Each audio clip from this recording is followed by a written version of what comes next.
കാത്തിരിക്കാൻ ആരെങ്കിലും ഉണ്ടാവുക, ഓർത്തിരിക്കാൻ എന്തെങ്കിലും ഉണ്ടാവുക. ഇതൊക്കെയാണ് ഒരുവൻ്റെ ജീവിതത്തെ മുൻപോട്ട് നയിക്കുന്നത്.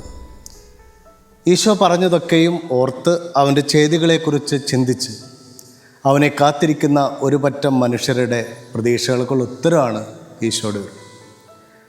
വേദനിക്കുന്നവരുടെ മനസ്സ് കാണാൻ, കരയുന്നവൻ്റെ കണ്ണീരൊപ്പാൻ, നൊമ്പരപ്പെടുന്നവൻ്റെ കൂടെയിരിക്കാൻ, തളരുന്നവനെ താങ്ങാൻ അവൻ കാണിച്ച ഹൃദയ ആർദ്രതയുടെ പരിണത ഫലമാണ്. മനുഷ്യമക്കളുടെ തേങ്ങലുകൾക്കുള്ള ഉത്തരമാണ് നാം ഇന്ന് ആഘോഷിക്കുന്ന ഉദ്ധാന തിരുനാൾ. ശാരീരികവും മാനസികവുമായ പീഡാസഹനങ്ങളുടെ അന്ത്യമാണ് കുരിശുമരണം എന്ന് കരുതിയ നമുക്കൊക്കെ തെറ്റിപ്പോവുകയാണ്. ഉയർപ്പാണ് ആ അന്ത്യം. കുരിശിൽ കിടക്കുന്ന യേശുവിനെ നോക്കി കുരിശിൻ്റെ അർത്ഥം കണ്ടെത്താൻ ശ്രമിക്കുന്ന നമുക്ക് മുന്നിൽ ഇതാ ശുഭവസ്ത്രധാരിയായി അവനിങ്ങനെ വന്നു നിൽക്കുക. തിരുമുറിപ്പാടുകൾ വീണ ശരീരവുമായി അവൻ ഇതാ ഉദ്ധിതനായ ക്രിസ്തുവായി നമ്മോടൊത്ത്. ക്രിസ്തുവിൻ്റെ ഉയർപ്പ് പുതിയൊരു തുടക്കമായിരുന്നു. പുതിയൊരു പുലരി ഈ മണ്ണിൽ പൊട്ടി വിടരുകയായിരുന്നു. എന്നും എവിടെയും പുതുമകൾ മാത്രം സമ്മാനിക്കുന്ന ഒരു തമ്പുരാനാണ് നമ്മുടെ യേശു. പുതുമകളുടെ പൂന്തോട്ടമായിരുന്നു അവൻ്റെ ജീവിതം. ദീർഘദർശികളുടെ പ്രവചനാനുസൃതം ബത്ലഹേമിൽ നിന്ന് ഇസ്രായേലിന് ഒരു രാജാവ് ഉദയം ചെയ്തതാണ് ആദ്യത്തെ പുതുമ. സ്നാപക യോഹന്നാൻ തനിക്ക് പിന്നാലെ വരുന്നവൻ്റെ യോഗ്യതകളും മഹിമയും വാതോരാതെ വിളിച്ചു. ലോകത്തിൽ ഇന്ന് വരെ സംഭവിച്ചിട്ടില്ലാത്തതും ഇനി സംഭവിക്കില്ലാത്തതുമായ അത്തരത്തിലുള്ള ഒരു ജനനം കന്യകയിൽ നിന്നാണ് അവൻ ജനിച്ചത്. ഒരു മനുഷ്യ ശിശു പിറന്ന് വീഴുന്നതിന് കൂട്ടായത് ഒരു വാൽനക്ഷത്രം. പുൽക്കൂടിൻ്റെ വെണ്മയിൽ മനുഷ്യകുലത്തിൻ്റെ രാജാവായി പിറക്കുന്ന ദൈവപുത്രൻ. വിവാഹ വിരുന്നിനെ ശ്രേഷ്ഠമാക്കി തീർക്കുന്ന കാനായിലെ അത്ഭുതം, വെള്ളം വീഞ്ഞാവുക.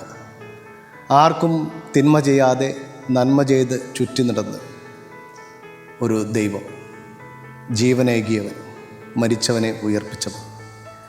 മരണശേഷവും ഇന്ന് ദിവ്യകാരുണ്യത്തിലൂടെ നമുക്ക് ഓരോരുത്തർക്കും ജീവനാകുന്നവൻ, കൂടെ ആയിരിക്കാൻ തന്നെ തന്നെ മുറിച്ച് നൽകിയവൻ, അവസാനം മരണത്തെ തോൽപ്പിച്ച് സ്വയം ഇറങ്ങി വന്നവൻ.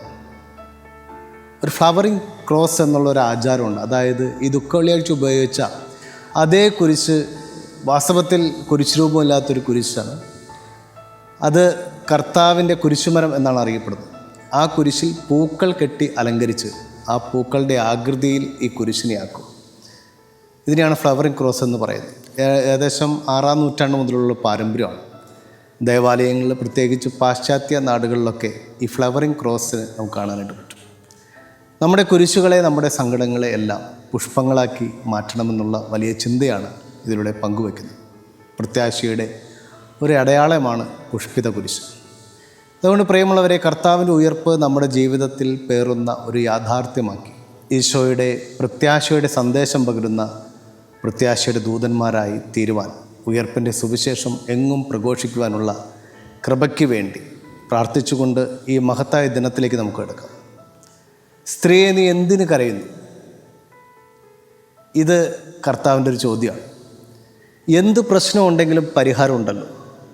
മനുഷ്യൻ്റെ ഏറ്റവും വലിയ സമസ്യ ആയ മരണത്തെ തന്നെ തോൽപ്പിച്ച് ഉയർത്ത കർത്താവ് നിൽക്കുമ്പോൾ എന്തിനും നിങ്ങൾക്ക് പരിഹാരമുണ്ടല്ലോ എന്ന് ഉദ്ധാനം ചെയ്ത യേശു നമ്മളോട് ഇന്ന് പറയുകയാണ്. ഈസ്റ്റർ ശരിക്കും പ്രത്യാശയുടെ തിരുനാളായിട്ട് മാറുന്നത് അതുകൊണ്ട് തന്നെയാണ്. ഒരു തിരിച്ചുവരവിന് നമുക്കൊക്കെ സാധ്യതയുണ്ട്. പ്രത്യാശ ഉള്ളിൽ നിറയ്ക്കുന്ന തിരുനാളിൻ്റെ പേരാണ് ഈസ്റ്റർ. ഈശോയുടെ ശിഷ്യന്മാരെ നമുക്ക് നോക്കിയാൽ അറിയാം. എത്ര വിട്ടുപോയ സൗഹൃദങ്ങളും തിരികെ പിടിക്കാനുള്ള സാധ്യതയുണ്ടെന്ന് ഈ തിരുനാൾ നമ്മളെ ഓർമ്മപ്പെടുത്തി തരും. തള്ളിപ്പറഞ്ഞ പത്രോസിനെ നോക്കിയാൽ മതിയല്ലോ. ഒരു തുള്ളി കണ്ണീർ കൊണ്ട് അയാൾ ശുദ്ധനായി ക്രിസ്തുവിലേക്ക് മടങ്ങുന്നത് നമുക്ക് കാണാൻ പറ്റും. മഗ്ദലന മറിയത്തെ നമുക്ക് നോക്കാം. ഒരു കണ്ണീരിനപ്പുറം ഇങ്ങനെ വലിയ പ്രത്യാശയുടെ സുവിശേഷം വിളിച്ചു പറയാൻ സ്വർഗം നമുക്ക് അവസരം തരുമെന്ന് മഗ്ദലന മറിയം നമ്മളെ പഠിപ്പിക്കുന്നുണ്ട്. ഈശോയെ തന്നെ നമുക്ക് നോക്കാം. മരണത്തിനപ്പുറം ഉയർപ്പുണ്ടെന്ന് ഈ തിരുനാൾ ഈശോയിലൂടെ നമുക്ക് പറഞ്ഞു തരാണ്.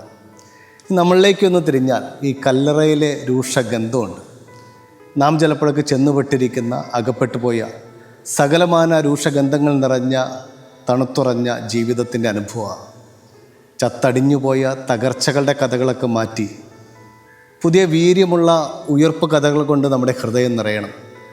മനുഷ്യത്വരഹിതമായ പെരുമാറ്റങ്ങൾ, ക്രൂരമായ വാക്കുകൾ, തെറ്റിദ്ധാരണകൾ എന്നിവ ഒഴിവാക്കി അപരൻ്റെ ഹൃദയത്തിൽ ഏൽപ്പിച്ച ക്ഷതങ്ങൾക്ക്, ഹൃദയമാകുന്ന കല്ലറയിലെ രൂക്ഷ ഗന്ധങ്ങൾക്ക് പകരമായിട്ട് ചിലപ്പോഴൊക്കെ നമ്മൾ കണക്ക് തീർക്കുന്നു. ഹൃദയാന്തഭാഗത്ത് നാം കരുതി വച്ചിരിക്കുന്ന മാരകായുധങ്ങൾ ഭീകരത ജനിപ്പിക്കുന്നതാണ്. ഇവയെ നമ്മൾ പരാജയപ്പെടുത്തേണ്ടത് ഉയർപ്പിലുള്ള ഈശോയിലുള്ള പങ്കുചേരൽ വഴിയാണ്.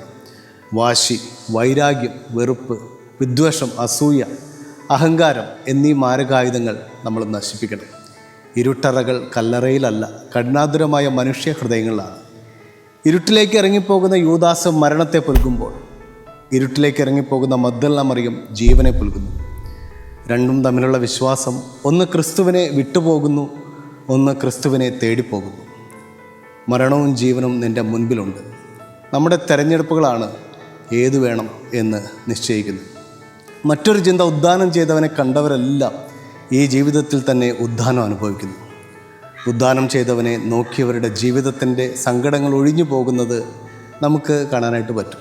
നീ എന്തിനാണ് കരയുന്നതെന്ന് കർത്താവ് ചോദിക്കുന്നതോടുകൂടെ മഗ്ദലന മറിയം പ്രത്യാശയുടെ സുവിശേഷകയായിട്ട് മാറുന്നുണ്ട്. നിങ്ങൾ എന്തിനാണ് ഭയപ്പെടുന്നത് എന്ന് ചോദിക്കുന്ന ക്രിസ്തുവിനെ കാണുന്നതോടുകൂടെ നിങ്ങൾ കുരിശിൽ തറച്ചു കൊന്ന ക്രിസ്തുവിനെയാണ് ഞങ്ങൾ പ്രഘോഷിക്കുന്നത് എന്ന് പറഞ്ഞ് യേശുവിൻ്റെ ശിഷ്യന്മാരൊക്കെ ധൈര്യത്തോടുകൂടി തെരുവുകളിലേക്ക് ഇറങ്ങി വചനം പ്രഘോഷിക്കുകയാണ്. കഴിഞ്ഞുപോയ നിരാശയുടെ നഷ്ടബോധത്തിൻ്റെ സംഭവങ്ങൾ പറഞ്ഞ് എമാവൂസിലേക്ക് പോയ ശിഷ്യന്മാർ ഈശോയെ തിരിച്ചറിയുന്നതോടുകൂടെ അവർ സന്തോഷത്തോടെ ജെറുസലേമിലേക്ക് മടങ്ങുകയാണ്. ആർക്കും ഒരു ഉയർപ്പ് സാധ്യമാണ്. ഈശോ ഉദ്ധാനം ചെയ്തതുപോലെ അവരും ഉദ്ധാനം ചെയ്യുമെന്ന് വിശ്വസിച്ചിരുന്നതിനാൽ മരണത്തിൻ്റെ തൂക്കുകയർ, സ്വേച്ഛാധിപതിയുടെ വാൾമുന, അലറുന്ന സിംഹക്കുഴികൾ, തിളയ്ക്കുന്ന എണ്ണപ്പാത്രം, ഇരുളടഞ്ഞ കാരാഗ്രഹങ്ങളോ ഒന്നും ശിഷ്യന്മാരൊന്നും ഭയപ്പെടുത്തുന്നില്ല. തിരിച്ചുവരവ് സാധ്യമാണ്. ഈസ്റ്റർ നമ്മളോട് പറഞ്ഞു തരുന്ന കാര്യം അതുതന്നെയാണ്. ഉദ്ധാനം ചെയ്തവനിലേക്ക് നോക്ക്. നിങ്ങളുടെ തളർച്ചകളിൽ, ഇടർച്ചകളിൽ നിന്ന്, പാപങ്ങളിൽ നിന്ന്, വേദനകളിൽ നിന്ന് തീർച്ചയായും ഉയർത്തെഴുന്നേൽക്കാൻ നമുക്ക് സാധിക്കും. മനുഷ്യപുത്രൻ ദൈവപുത്രനായി മാറിയ മരണമെന്ന് പറയുന്ന ലോകത്തിൻ്റെ അവസാന നിയമത്തെ വിജയിച്ച ക്രിസ്തുവിനെ പറ്റി ചിന്തിക്കുമ്പോൾ ഓരോ ബന്ധങ്ങളുടെ മുറിവുകളും, ഓരോ കടമയിൽ വരുന്ന വീഴ്ചയും, ഓരോ സൗഹൃദങ്ങളിലോ അല്ലെങ്കിൽ നമുക്ക് തിരിച്ചു കൊടുക്കേണ്ട പല ബന്ധങ്ങളിലും ഉണ്ടാകുന്ന വീഴ്ചകളുമൊക്കെ ഒരു മരണമാണ്. ആ മരണത്തിൽ ക്രിസ്തുവിൻ്റെ ഉദ്ധാനം നമ്മളും പുനർസൃഷ്ടിക്കുന്നവരാകണമെങ്കിൽ നമ്മുടെ ബന്ധങ്ങളിൽ നമ്മൾ ആഴപ്പെടുകയും അനുരഞ്ജനം ചെയ്യപ്പെടേണ്ടടുത്ത് അനുരഞ്ജനപ്പെടുകയും ചെയ്യും. അത് നമ്മുടെ സഭയോടാകാം, സഹോദരങ്ങളോടാകാം, എന്തിന് ഈ പ്രപഞ്ചത്തോട് പോലും നമ്മൾ അനുരഞ്ജനപ്പെടുകയും ഐക്യപ്പെടുകയും ചെയ്യുമ്പോൾ നമ്മുടെ ജീവിതത്തിലും ക്രിസ്തു ഉയർത്തെഴുന്നേൽക്കുന്ന അനുഭവം ഉണ്ടാകും. ഈ തിരുനാൾ നമ്മുടെ ജീവിതങ്ങളിൽ നഷ്ടപ്പെട്ടു പോയ ആ സൗന്ദര്യത്തെ തിരികെ തരാൻ സഹായിക്കും. നാമും തമ്പുരാനെ തിരിച്ചറിയുന്ന അന്നാണ് ഉദ്ധിതരാകുന്നത്. എല്ലാം അറിയുന്ന സ്നേഹക്കടലായ തമ്പുരാനെ തിരിച്ചറിയുമ്പോൾ മാത്രം. എല്ലാവർക്കും ഈസ്റ്ററിൻ്റെ ആശംസകൾ സ്നേഹപൂർവ്വം.